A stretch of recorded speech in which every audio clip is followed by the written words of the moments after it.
राम राम. चहा पिला? मी दूध पिलं म्हणा. हा कसं काय म्हणा? बरं आहे काय? भया आहे भया. तुझं नाव काय आहे रे? होय होय. होय भैया काय करतोय भैया? भैया काय करतोय रे?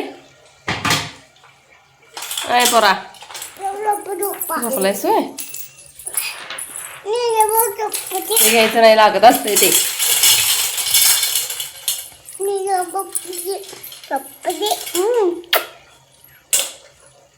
चॉकलेट खाल्लायस तू? इथं कालाला लागलंय बघ इथं लागलंय इथं.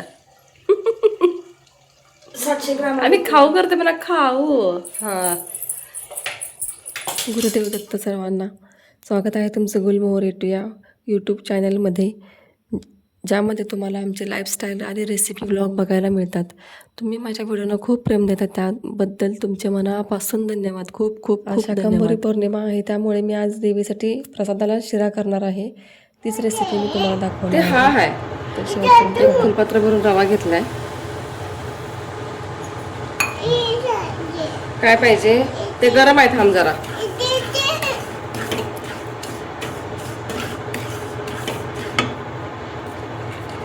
काजू भाजलेले असे थंड करायला ठेवले. थंड केल्यानंतर तुकडे करायचे.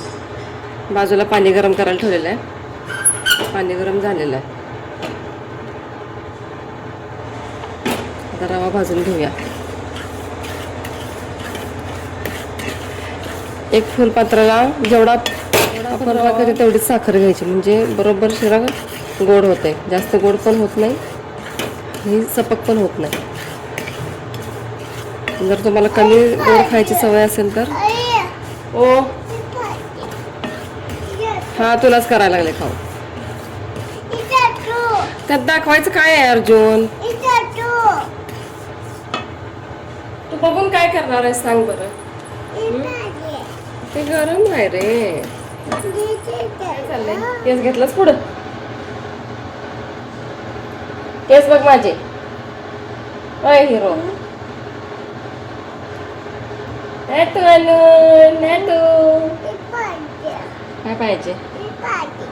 थांबते गाव तू खाऊ खाणार आहे म्हणा. मी शिरा करता म्हणा माझी आई. सांग सांग का सगळ्यांना माझी आई खाऊ करते म्हणा. तुझी झोपी झाली नाही म्हणून तोंडात नाही बोट घालायचं. मला वाटतं तूप आणखी थोडं लागेल.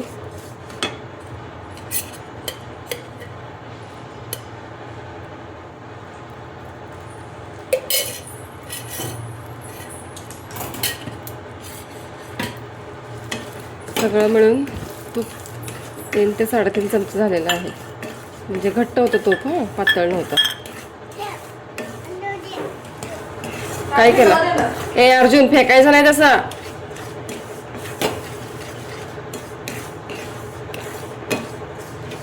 रवा चांगला भाजलेला आहे. आता ह्याच्यात आपण गरम पाणी घालूया. गरम पाणी 1 ग्लास केलेलं, 1 ग्लासच्या वरती थोडं असेल.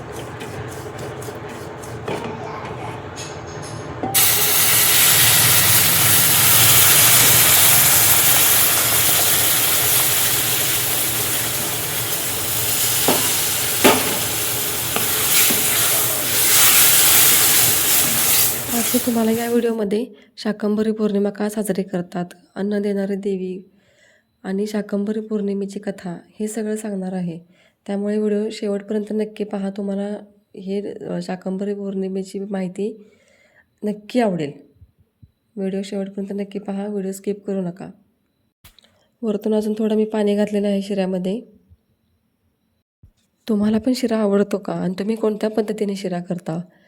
का तर शिरा करायचे प्रकार पण वेगळे वेगळे आहेत.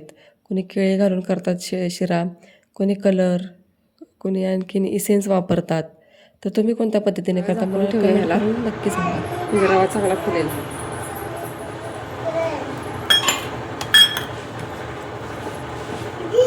थांब जरा देते. बघू शकताय रवा चांगला फुललेला आहे.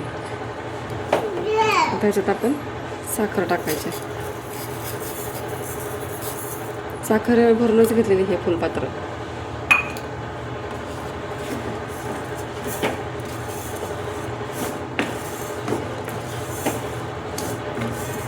आपलं एक सिक्रेट इन्ग्रेडियंट जाणार आहे त्याच्यात, ते म्हणजे चिमूटभर मीठ. तर गॅस मोठा करूया आता.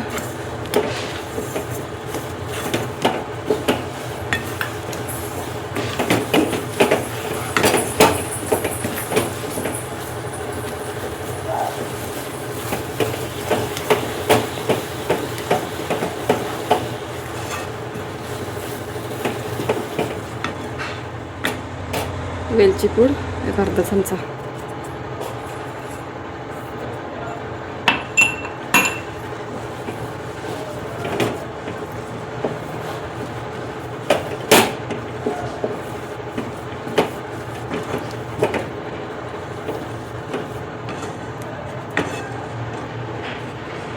थोडा वेळ झाकून ठेवूया. हा देते, थांब.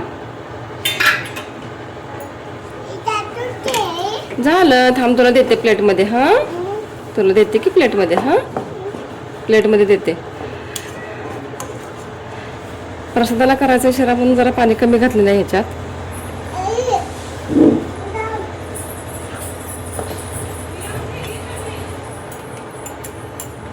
झालं, आता वरतून काजू घालूया.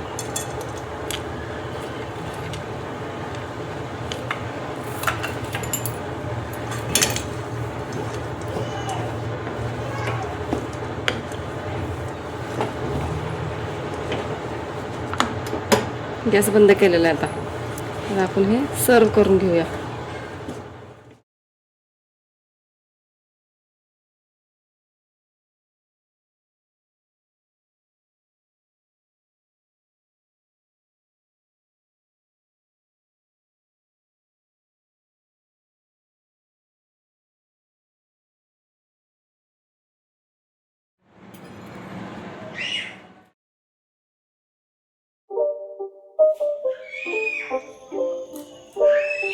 It's not a game, it's a rich thing. कशासोबत गोड झालाय का बरोबर? अर्जुन, तू खाऊन सांग कसं झालंय. आधी खा तरी.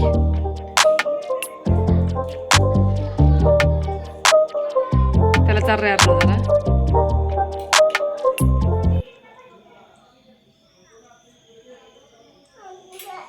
छान आहे. ए अर्जुन, हे बघ, छान आहे. आवडलं तुला?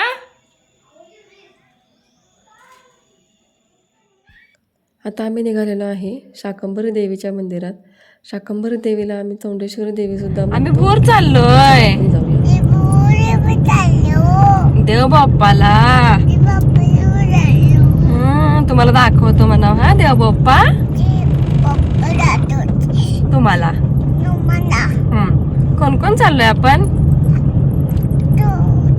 कोण कोण चाललोय? आई, अर्जुन, भैया आणि पप्पा आहेत का नाही? भैया कसं करतोय, खायचं काम झालं भैयाचं. व्हिडिओ शेवटपर्यंत नक्की बघा, कारण व्हिडिओच्या शेवटी मी एक अतिशय सुंदर भक्तिपूर्ण संदेश सांगणार आहे. त्यामुळे व्हिडिओ शेवटपर्यंत. शाकंभरी देवी कोण आहे? तर शाकंभरी देवी आदिशक्ती दुर्गेचे एक रूप आहे. शाक म्हणजे भाजीपाला आणि अंबरी म्हणजे पोषण करणारी. देवी शाकंभरी ही अन्न, पोषण आणि निसर्गाची देवी मानली जाते, जिच्या कृपेने मानव, प्राणी आणि संपूर्ण सृष्टीचे पालन होते. पुराणात कथा अशी सांगितली जाते की एकदा पृथ्वीवर भयंकर दुष्काळ पडला होता म्हणे. पाणी नव्हतं, अन्नधान्य काहीही पिकत नव्हतं आणि म्हणजे लोक असे उपाशी मरायचे. मग तेव्हा लोक, पशुपक्षी सगळे त्रस्त झालेले होते. तेव्हा देवीने करुणा दाखवून स्वतःच्या शरीरातून हिरव्या भाज्या, फळे, कंदमुळे आणि धान्य निर्माण केलेले होते. त्यामुळे देवीला शाकंभरी माता असे नाव पडलेले आहे. तर या दिवशी काय करतात? हिरव्या भाज्यांचे सेवन करतात, म्हणजे की हिरव्या भाज्या जास्त खातात.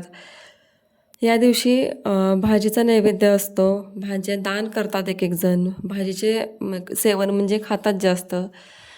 असं हे शुभ मानलं जातं असं म्हणतात. यामागचा खरा संदेश कसा आहे की अन्नाचा आदर करायचा, निसर्गाचे रक्षण करायचे आणि अन्न वाया घालवायचं नाही. आणि या दिवशी काय काय करतात लोक, एक एक जण सकाळी लवकर उठून शाकंभरी देवीची पूजा करतात. हिरव्या भाज्यांचा नैवेद्य दाखवतात. गरजू लोकांना अन्न, भाजी दान करतात. आणि ह्या शाकंभरी पौर्णिमेचा नवरात्राचा उत्सव असतो. 9 दिवस ह्या देवीचे सुद्धा उपवास असतात. शाकंभरी नवरात्री असे म्हणतात त्याला.